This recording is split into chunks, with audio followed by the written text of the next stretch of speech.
وسلم على رسوله الكريم نشهد أن لا إله إلا الله وحده لا شريك له ونشهد أن محمدا عبده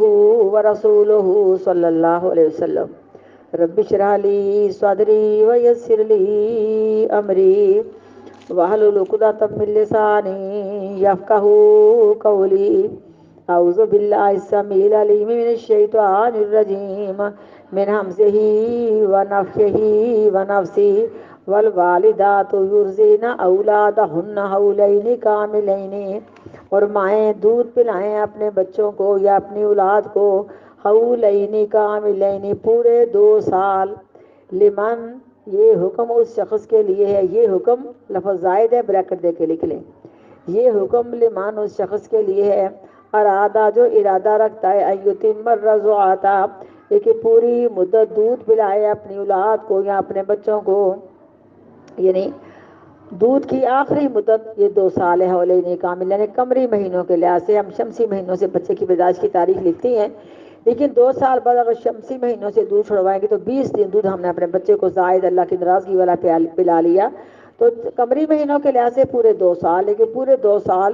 ان کو اللہ نے کہا ہے جو پوری تضاد پوری کرنا چاہتے ہیں۔ لیکن اس کے علاوہ اگر کوئی پرابلم ہوگی درمیان میں تو میاں بیوی آپس کے مشورے کے ساتھ اگر دودھ چھڑا دے تو کوئی گناہ نہیں ہے، کیونکہ عورت کا دودھ خراب ہے یا عورت کی صحت کمزور ہے یا بچوں کو دودھ پورا نہیں مل رہا اور بچے ماں کا دودھ فی کرتے کرتے اور کوئی غذائیت بھی نہیں لے رہے تو دودھ چھڑا دیا جائے، بچے دوسری غذائیں کھائیں، بچے کی صحت ٹھیک ہو، جو بھی صورت ہو، آگے حمل ہو گیا، جو بھی صورت ہو آپس کے مشورے کے ساتھ دودھ چھڑوایا جا سکتا ہے۔ یہ پوری مدت ہے جو بعض اماموں کے قول کے مطابق لڑکوں کی 2.25 سال مدت کہتے ہیں، لڑکیوں کی 2 سال وہ غلط کہتے ہیں، لڑکیوں کی کوئی پہچانے اولادہن لفظ بولا اللہ نے کہ اپنے بچوں کو پورے 2 سال دودھ پلاؤ، لیکن پورے 2 سال کا لفظ ان لوگوں کے لیے جو اپنے بچوں کو پوری مدت دودھ پلانا چاہتے ہیں، ورنہ اس کے علاوہ اس کے اندر جب بھی انسان چاہے اپنے مشورے کے ساتھ، یعنی تنگ کرنے کے لیے نہ ہو، بچے کو پریشان کرنے کے لیے نہ ہو، بلکہ مشورے کے ساتھ دودھ چھڑا لیا جائے تو ان کی ایک مجبوری سمجھی جائے گی۔ والوالدات یرضعن اولادہن، اور مائیں دودھ پلائیں اپنے بچوں کو یا اپنی اولاد کو حولین کاملین پورے 2 سال، حولین 2 کاملین مکمل،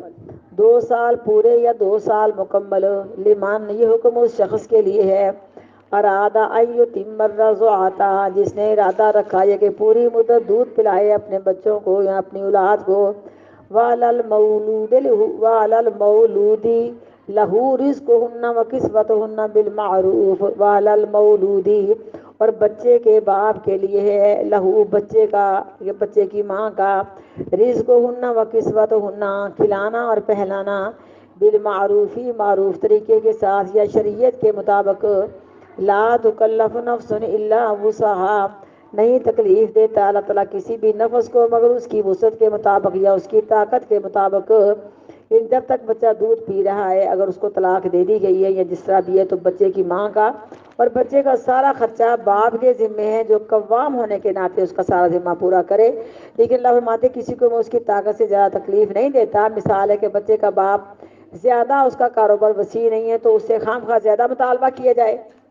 بچے کے باپ سے خرچے کا زیادہ مطالبہ کیا جائے تو اس کی طاقت سے زیادہ تکلیف ہوگی، یا باپ کے پاس وسعت موجود ہے لیکن خواہ کنجوسی کرے اپنی بیوی کو دودھ پلانے، کیونکہ جب طلاق دے دی تب تک کا واقعہ، کوئی طلاقوں کا واقعہ کے ساتھ یہ دودھ کا واقعہ آیا کہ جب طلاق دے دی گئی، یہ 3 طلاقیں ہو گئی ہیں، وہ رخصت ہو گئی لیکن اس کی گود میں بچہ ہے جو پل رہا ہے، تو جب تک بچہ دودھ پیے گا یہ بچے کا باپ اس بچے کا اور بچے کی ماں کا سارا خرچہ اٹھائے گا، قوام ہونے کے ناطے نہیں بلکہ ایک ذمہ داری کے ناطے، کیونکہ یہ بچہ باپ کا ہے اور باپ کا ہی شمار کیا جائے گا۔ لیکن نہ ماں اپنے بچے کی وجہ سے زیادہ اپنے طلاق دینے والے خامن سے خرچہ وصول کرے، اور نہ وہ طلاق دینے والا مرد اس کے پاس اگر وسعت موجود ہے تو ہم اپنی اس بچے کی ماں کو تکلیف دے، حالانکہ اس کا خرچہ زیادہ بنتا ہے اور دے بھی سکتا ہے، تو دونوں طرف اللہ نے پابند کیا کہ نہ وہ بخیلی کنجوسی کرے اور نہ یہ زیادہ مطالبہ کر کے اپنے اس بچے کے باپ کو تنگ کرے، کیونکہ اللہ میں کبھی بھی کسی کو طاقت سے زیادہ بوجھ نہیں دیتے جو اسے اٹھایا نہ جا سکے۔ وعلی المولود لہ رزقہن وکسوتہن، اور بچے کے باپ پر ہے بچے کی ماں کا کھلانا اور پہنانا، بالمعروفی معروف طریقے کے ساتھ یا شریعت کے مطابق، لا تکلف نفس الا وسعها، نہیں تکلیف دیتا اللہ تعالیٰ کسی بھی نفس کو مگر اس کی طاقت کے مطابق۔ لا تضار والدۃ بولدہا، نہ تکلیف دی جائے باپ کو اس کے بچے کی وجہ سے، ولا مولود لہ بولدہ، اور نہ اولاد کو تکلیف دی جائے اس کے باپ کی وجہ سے۔ وعلی الوارث مثل ذالک، اور اگر بچے کا باپ فوت ہو جائے تو بچے کے باپ کے وارثوں پر ہے مثل ذالک، اس کی ماں کا کھلانا پلانا اسی کی مثل۔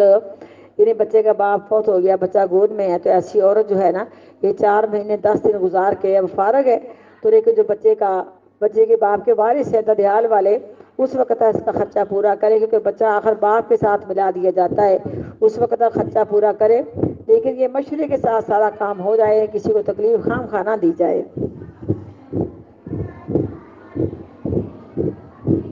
نہ تکلیف دی جائے اولاد کو اس کے ماں باپ پر، یا نہ تکلیف دیے جائے ماں باپ اپنے اولاد کی وجہ سے، ولا مولود لہ بولدہ، اور نہ اولاد کو تکلیف دی جائے باپ کی وجہ سے، وعلی الوارث مثل ذالک، یہ نہ اللہ تکلیف دیتا ہے باپ کو جو بچے کا ہے، اور نہ باپ جو اپنے بچے کو دے، اور نہ بچے کی وجہ سے باپ کو دکھ دیا جائے۔ اللہ تعالیٰ نے کتنا منصفانہ قانون بنا کے سب کے حق سب کو دے دیے۔ نہ تکلیف دی جائے باپ کو اس کے بچوں کی وجہ سے، اور نہ بچوں کو تکلیف دی جائے باپ کی وجہ سے، وعلی الوارث مثل ذالک، اور بچے کا باپ فوت ہو جائے تو اس کے وارثوں پر ایسی کی مثل اس کی ماں کا کھلانا پہنانا۔ فإن أرادا فصالا عن تراض منهما، پس اگر وہ دونوں میاں بیوی ارادہ کرے فصالا دودھ چھڑانے کا، عن تراض منهما آپس کی رضامندی سے، وتشاور اور مشورے سے، فلا جناح علیہما، پس نہیں ہے گناہ ان دونوں پر، اگر مشورہ ہو گیا کوئی مجبوری مین ہے تو دودھ چھڑا دیا جائے تو اس پر کوئی گناہ نہیں ہے۔ فإن أردتم، اگر تم ارادہ کرو، یعنی بچے کے ماں باپ کو اللہ کہتے کہ تم نے چاہا ہمارے بچے کو دودھ کو دوسری انائیں پلا جائیں، جیسے کہ عرب کے لوگوں میں رواج تھا، امیر ترین قبیلے والے لوگ اپنے بچوں کو خود دودھ نہیں پلاتے تھے بلکہ اپنے بچوں کو دیہاتوں میں آنے والی اناؤں کی گود میں ڈال دیتے تھے، ان کو کھلی فضا میں کھلی ہوا میں پالتی، سیر و تفریح ہوتی، صبح صبح کی آکسیجن دیتے، بچے بڑے ان کے ہونہار ہوتے تھے۔ اگر یہ ارادہ کہ ہمارے بچوں کو دودھ دوسری عورتیں پلائیں تو اس بات پر پابند ہونا چاہیے کہ اس کا معاوضہ اس دائی کو، اس انا کو یا اس عورت کو پورا پورا دے دیا جائے جس نے بچے کو دودھ پلانا ہے۔ وَإِنْ أَرَدْتُمْ، اور اگر تم ارادہ کرو اپنے بچوں کو، یا اگر تم دونوں کا ارادہ ہے، أَن تَسْتَرْضِعُوا أَوْلَادَكُمْ، یہ کہ تم دودھ پلواؤ اپنے بچوں کو دوسری ماؤں سے، فلا جناح علیکم، پس نہیں ہے گناہ تم پر، اذا سلمتم ما آتیتم بالمعروف، جب کہ سپرد کر دیا تم نے جو معاوضہ مقرر کیا تم نے ان سے، بالمعروف، معروف طریقے کے ساتھ یا شریعت کے مطابق، واتقوا اللہ، اور ڈر جاؤ اللہ تبارک و تعالیٰ سے، وعلموا، اور جان لو، یعنی ہر آیت کے بعد جو سخت حکم نظر آ رہا ہے لوگوں کو، اللہ اتقوا اللہ کا حکم دیتے کہ اللہ سے ڈر جاؤ اور تم نے انصاف کرنا۔ آخر وہ عورتیں جو اپنے بچوں کو بھی دودھ پلاتی ہیں اور دوسرے بچوں کو بھی لا کے پالتی ہیں، ان کا بھی کوئی ذاتی خرچہ ہونا چاہیے۔ اسی لیے تو سیدہ حلیمہ رضی اللہ تعالیٰ یہ فتح مکہ کے موقع پہ اسلام لائی ہیں، ان کا سارا قبیلہ اسلام لایا ہے، کہ جب یہ آئی مدینہ کے اندر بچے لینے، مکہ کے اندر بچے لینے کے لیے آئی نا، مدینہ مجھ سے نکل گیا، تو سارے بچوں کا معائنہ کیا تو اس بچے کو عورتیں خوش ہو کے لیتی تھیں جس کا باپ کوئی کاروبار کرتا ہوتا، زیادہ امیر ہوتا، لیکن نبی علیہ الصلوۃ والسلام کا باپ تو تھا ہی نہیں، یتیم پیدا ہوئے تھے، تو دادا تو ضعیف ہو چکا تھا، تو جو بھی آئے یہ سب کچھ دے کے چلی جائے کہ یہاں سے ہمیں کیا ملنا، بچے کا باپ ہی نہیں ہے، ذمہ دار ہی نہیں ہے۔ لیکن آخر کار جو مائی حلیمہ تھی اس کے مقدر جاگ پڑے اور کہا کہ نہ ہونے سے ہونا ہی بہتر ہے، خالی گود جاؤں گی تو کیا کہے گی مجھے، لیکن بہرحال جب بچے کو لیا اپنی گود میں تو سب سے پیچھے آنے والی سب سے آگے چلی گئی، تو اللہ کی رحمتیں اور برکتیں نازل ہو گئیں۔ بعض بچہ ہی مقدروں والا گھر میں پیدا ہوتا ہے یا گھر میں آ جاتا ہے، کہ پہلے ان کا اپنا بچہ ہی سیراب نہیں ہوتا تھا، لیکن جب نبی صاحب کو گود میں لیا تو خوب سیر ہو کے بچے دودھ پی کے سو گئے، اور گھر کے اندر جانوروں کے دودھ کے اندر برکت آ گئی، اللہ کی رحمتیں ہوں گی، سواری سب سے آگے ہے۔ تو پوچھا کہ سواری سب اپنا سواری بدلی، کا سواری نہیں بدلی بلکہ میں نے سوار بدلا ہے۔ نبی علیہ السلام کو جب گود میں لیا تو آپ کی کیا شان ہو گئی ان کی ماں کی، دودھ پلانے والی کی۔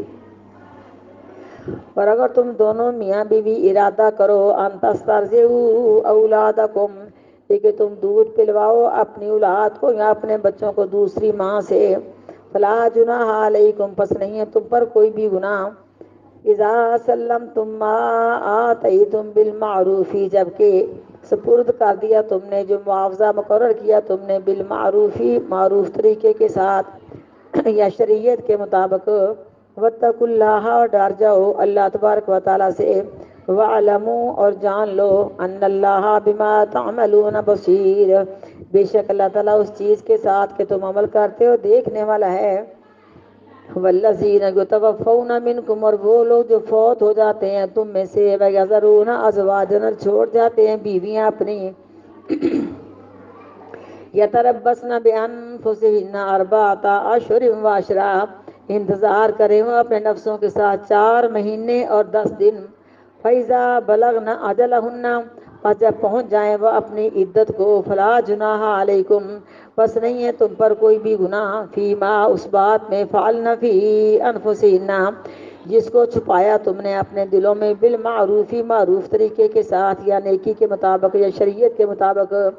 واللہ بما تعملون خبیر، اور اللہ تعالیٰ اس چیز کے ساتھ کہ تم عمل کرتے ہو خبیر، خبر رکھنے والا ہے۔ اب یہ بیوہ عورتوں کی بات آگے کی جن کے خاوند فوت ہو جاتے ہیں، ان کی عدت بھی دیکھیں کہ 4 مہینے اور 10 دن اللہ نے ارشاد فرمائی ہے۔ ام عطیہ رضی اللہ تعالیٰ عنہا ارشاد فرماتی کہ نبی صلی اللہ علیہ وسلم نے ہمیں کبھی کسی کے فوت ہونے پر 3 دن سے زیادہ سوگ منانے کا حکم نہیں دیا تھا، یعنی 3 دن تعزیت کے لیے کہ انسان اپنے گھر کے کام کاج سے فارغ ہو کے آنے والوں کے ساتھ تعزیت کرے، فارغ ہو جائیں، اس کے بعد عورت بھی اپنی مصروفیات میں لگ جائے، مرد بھی اپنی مصروفیات میں لگ جائے۔ ہاں جس کا خامد فوت ہوا ہے وہ 4 مہینے اور 10 دن سوگ میں رہے گی، اسی گھر میں جس گھر میں اپنے خامد کے ساتھ وہ رہتی تھی۔ اس کے علاوہ سوگ کا مطلب ہے کہ خامد کی وفات پر، یہ اس کو عدت کہا جاتا ہے،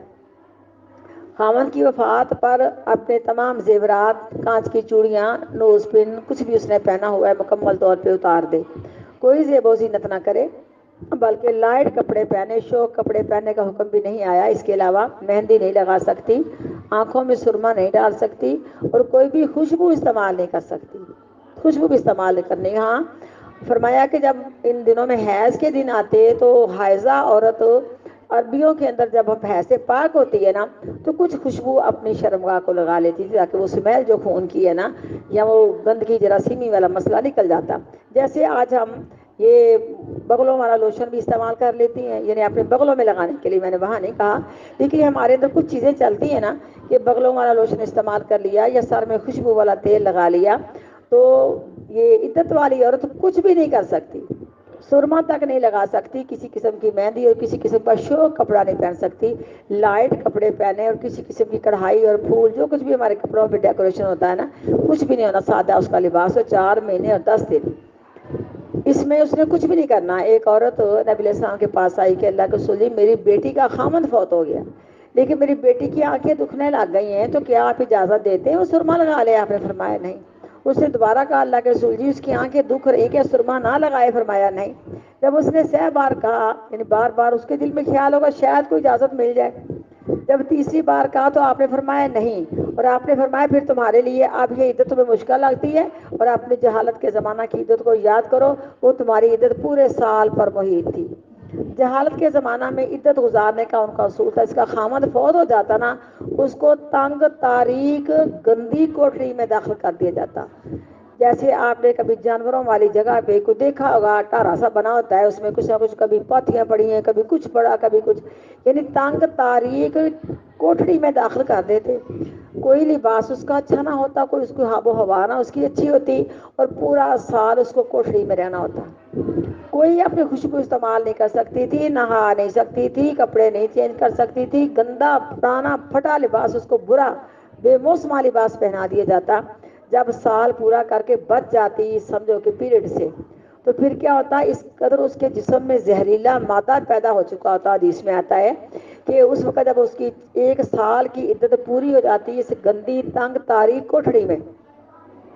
جہاں سردیاں بھی گزر جاتی جہاں گرمیاں بھی گزر جاتی، پھر اس کے پاس ایک جانور کو لایا جاتا، اس کے ساتھ اپنا جسم رگڑتی اور وہ جانور مر جاتا، اس کے جسم کی زہر سے وہ جانور مر جاتا۔ اس کے بعد اس کے پاس مینگنیاں لائی جاتی، وہ اپنے سامنے پھینک کے عدت سے آزاد ہو جاتی۔ آپ نے فرمایا تمہارے لیے 4 دن اور 10 دن نکالنے مشکل، 4 مہینے اور 10 دن نکالنے مشکل لگتے ہیں، پھر تمہارے لیے وہ سال کا پیریڈ اچھا تھا نا، یعنی آپ نے اس کو پابند کیا تو ثابت ہوا۔ عدت والی عورت دیکھو نا، اب عدت والی عورت کے متعلق اس قدر سوال و جواب ہوتے۔ چند دن پہلے سوال آیا کہ وہ کن کن لوگوں سے پردہ کرے عدت والی عورت۔ میں نے کہا عدت والی عورت پر کوئی شریعت نئی تو نافذ نہیں نہ ہوئی، عدت والی عورت انہی لوگوں سے پردہ کرے گی جن لوگوں سے پردہ کرنے کا شریعت نے اس کو عام حالات میں حکم دیا۔ یہ لوگ کرتے ہیں کہ عدت کے دوران بالکل 4 دیواری کے اندر بیڈ پہ بیٹھ جاتی، کہتے ہیں ہم نے اس کو عدت بٹھایا ہوا ہے۔ یہ لفظ ہی بڑا معیوب لگتا ہے کہ عدت بیٹھی ہوئی ہے، یہ بندہ کہے کہ عدت کے اندر ہے، یعنی گنتی کے دنوں میں 4 دیواری کے اندر عدت پر بیٹھی ہوئی، یہ لفظ ہی برا لگتا ہے۔ عدت کے دنوں میں ہر ایک سے پردہ کرے گی وہ عورت، یہ شریعت کا خلاف ہے، باپ سے کرے گی، بھائی سے کرے گی، سب سے گھونگھٹ نکالنا، یہ عورت عدت بٹھائی ہوئی ہے، یہ طریقہ غلط ہے۔ عدت کے دوران اس نے انہی لوگوں سے پردہ کرنا ہے جن لوگوں سے پردہ کرنے کا شریعت نے عام حالات پہ حکم دیا ہے۔ عدت کے بعد بھی انہی لوگوں سے پردہ کرنا ہے۔ اب عدت کے بعد کہتی ہے کہ پہلے کس کے گھر جائیں، پہلے کہاں جائیں، پہلے کس کا لباس پہنے۔ میں کہتی ہوں کس کے گھر جانا، اللہ کے گھر چلی جاؤ نا، عدت ختم ہوئی جاؤ، جمعہ پڑھو جا کے، یہی ہے نا۔ عدت ختم ہونے کے بعد انسان کوئی پرابلم نہیں ہے کہ ماں کے گھر جائے، باپ کے گھر جائے، جس کے پاس دل جاتا چلی جائے، کیونکہ 4 مہینے 10 دن اس کو جو 4 دیواری کے اندر رہنا ہوتا ہے وہ بھی پریشان ہو گئی ہوتی، عدت کا مسئلہ اور لمبا ہو جاتا ہے، کیونکہ جو عورتیں گھر میں ٹھہرنے والی ان کو تو پرابلم نہیں ہوتی، جو عورتیں باہر پھرنے والی ان کو تو مشکل ہوتی ہے۔ لیکن جس گھر میں وہ اپنے خامند کے ساتھ رہتی تھی نا، اسی گھر میں عدت کے دن گزریں گے، وہ نہیں باہر نکل سکتی، جنازے کے پیچھے سمجھو کہ فوتگی والے گھر بھی نہیں جا سکتی، اگر اس کو 4 دیواری کے اندر ہی رہنا۔ اگر کوئی ایسا مسئلہ ہے، کیا بیٹا مسئلہ ہے، اگر کوئی ایسی بات ہے تو کم از کم اس کو ایمرجنسی کوئی ہوئی ہے کہ اس کو ایڈمٹ کرانا پڑنا ہے، کوئی ایسا اس کی بیماری لا علاج ہوگی کہ اب اس کی جان کے جانے کا ڈر ہے، تب بھی یہ کوشش کرو کہ شام کو اپنے گھر میں آ رہے جہاں اس کا خامند فوت ہوا ہے، اور مکمل طور پہ سادگی میں رہے، کوئی خوشبو نہ لگائے، لیکن اپنے گھر میں گھوم پھر سکتی، چھت پہ چڑھ جائے، موسم کے لحاظ سے دھوپ میں چلی جائے، چھاؤں میں آ جائے، لائٹ کپڑے پہنے، جتنے موسم میں دن میں مرضی غسل کرنے کو دل کرتا کرے، سر شادی کے ساتھ سر دھوئے، سر میں خوشبو نہ لگائے، سر میں کوئی ایسی چیز نہ لگائے، پورے بدن کو ہر ایک زیب و زینت والی چیز سے بچایا جائے، بلکہ کہتے ہیں جو گھڑی ہے ٹائم دیکھنے والی یہ بھی ایک زیب و زینت میں ہی آ جاتی ہے، اس کو بنا ہی پہنا جائے تو اچھی بات ہے۔ شادی کے ساتھ یہ دن گزار لے، اس کے مقرر کردہ عدت کے دن ہے، اس کے بعد جب عدت گزر جائے وہ جیسے چاہے اپنی خوبصورتی دکھا کے، اپنے آپ کو خوبصورت بنا کے شادی کا پیغام بنا لے، پروگرام بنا لے، کچھ بھی کر لے، آ جائے چلی جائے۔ آنے والے وقت میں عدت کے بعد شادی بیاہ میں جانا ہے، وہ جیولری پہن لے، زیب و زینت کر لے، مہندی لگا لے، کوئی پرابلم نہیں، لیکن اس کو اس بات کا خیال رکھنا ہوگا کہ لوگ اس پہ انگلیاں نہ اٹھانی شروع کر دیں، اس کو بدنام نہ کرے کہ لو اس کا خامد فوت ہوا ہے، یہ تو اسی عیش و عشرت میں، لیکن اگر وہ جوان ہے تو کر بھی سکتی ہے، اگر درمیانے وقت میں رہے بھی ٹھیک ہے، اب خوشیاں ہماری تو وہیں ختم ہو گئی جب خامد فوت ہوا، تو پھر بھی کوئی حرج نہیں، جب تک لوگ اس کے اوپر کوئی تان و تشنج نہ کریں، جتنا کو درمیانے طریقے کے ساتھ زندگی بسر کرے کہ لوگ اس پہ انگلیاں نہ اٹھائیں، بس ٹھیک ہے، اتنا معاملہ ہے۔ لیکن عدت گزرنے کے بعد وہ اپنے سارے کام کاج کر سکتی ہیں جو مصروفیات اس کی پہلے تھی، عید پہ شادی پہ آنا جانا جو کچھ بھی ہے، لیکن عدت کے دوران اس نے کسی قسم کی زیب و زینت نہیں کرنی، کسی قسم کی خوشبو نہیں لگانی، سرما تک جب نہیں ڈالنا تو پھر داتن بھی نہیں کرنی، پھر کچھ بھی نہیں اس نے کرنا۔ میرا بیٹا غیر محرموں سے جن سے پردہ کرنے کا شریعت نے حکم دیا ہے انہی سے پردہ کرنا عدت کے دوران۔ بیٹے ہوتے ہیں، بھانجے ہوتے ہیں، بھتیجے ہوتے بیٹا ہیں۔ یہ تو محرم رشتے ہیں، غیر محرموں سے جن سے نکاح جائز ہے ان سے پردہ اس نے عدت کے دوران بھی کرنا ہے، اس کے علاوہ بھی تو کرنا ہے۔ بیٹا جب میت اٹھا کے لے جائے تو تب پردہ شروع؟ چلو نہیں نہیں اتنی باجی، سمجھ لگی ہے آپ کو؟ نہیں نہیں میرے بیٹا جب میت تب پردہ کرنا، وہ تو پردہ اس نے مستقل ہی کرنا جن سے کرنے کا حکم آیا ہے۔ نہیں نہیں، جب میت پڑی ہوئی ہے، جب ان کی قبرستان لے گئے ہیں ہاں جنازے کے لیے، تب مطلب کہ عورت پردہ کرنا شروع کر دینا عدت کا۔ عدت کا پردہ تو نہ کہو، عدت کا سمجھو کہ اس پر پابندیاں، پھر تو بات آپ کی سمجھ میں آئے گی نا، کہ جب اس کا خامد فوت ہو گیا تبھی اس پر عدت کی پابندیاں شروع ہو گئیں۔ خامد کی وفات کے فوراً بعد عقل مند عورتیں کہتے ہیں کہ اس کو چوڑیاں پہنی ہیں، کوئی اس نے نوز پن پہنی کہ بھائی اتار دو، اب تمہارا مسئلہ عدت کا ہے، خامد کی میت پڑی ہوئی ہے، خامد کی وفات کے ساتھ تمام زیب و زینتیں اتار دے، سادہ لباس پہن لے، اور 4 مہینے 10 دن اسی اور قمری مہینوں کے لحاظ سے 4 مہینے 10 دن کرنا ہے۔ باجی جس طرح میرے بہن ہوئی ہیں، اب اسی طرح کے جو ہسبینڈ ہے تو وہ امی کے سامنے نہ آ سکتے تھے؟ کیوں؟ وہ آ سکتے تھے، وہ بھی بیٹا کہلاتے ہیں نا۔ اب اس میرا بیٹا طرح جو سکا داماد ہے، ہاں جی